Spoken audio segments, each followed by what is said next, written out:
Ito nga yung araw ng pag-uwi ko ng Pilipinas kaya maaga na akong dumating dito sa Incheon Airport Terminal 1 dahil nga aasikasuhin ko pa nga yung aking benepisyo na kukunin ko nga bago ako umuwi ng Pilipinas. Nahanap natin yung guys, yung NPS.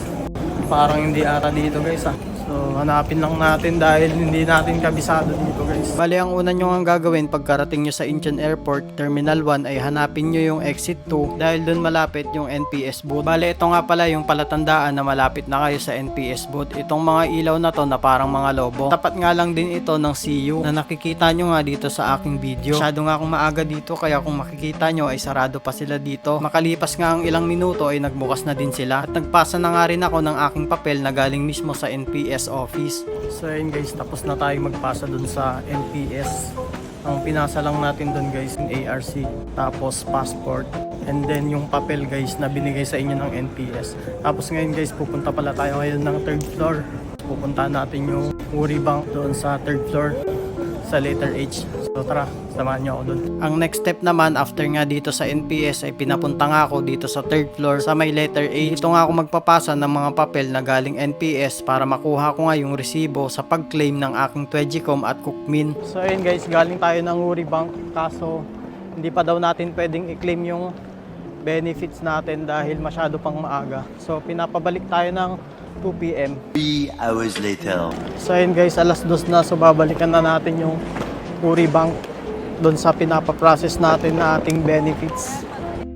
So ayun guys, dito na ulit tayo sa may Uri Bank. So paprocess na natin yung ating benefits dahil alas 2 na. So tara guys, samahan nyo ako. Kaso hindi ko na ibibideo guys dahil bawal. Few moments later. So ayun guys, tapos na tayong mag-process ng benefits.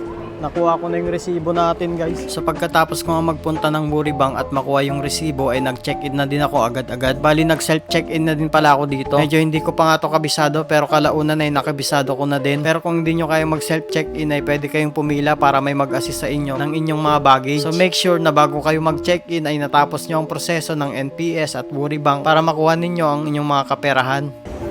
Guys, wala nang atrasan to guys. Papasok na tayo. Wala nang cellphone dito guys, bawal. Guys, nakalabas na tayo ng immigration. Yung ID ko guys, sinurrender ko na rin. So wala na akong ARC. Wala nang balikan sa Korea. So guys, nandito na ako ngayon sa may gate 11. Dito yung i-claim natin yung benefits dito sa Uri Bank. At after nga ng ilang minuto ay nakuha ko na din yung aking milyones at hindi ko na yun ipapakita sa inyo. So paano ba yan mga guys? Hanggang dito na lang yung ating video. Maraming salamat sa panonood. Annyeong!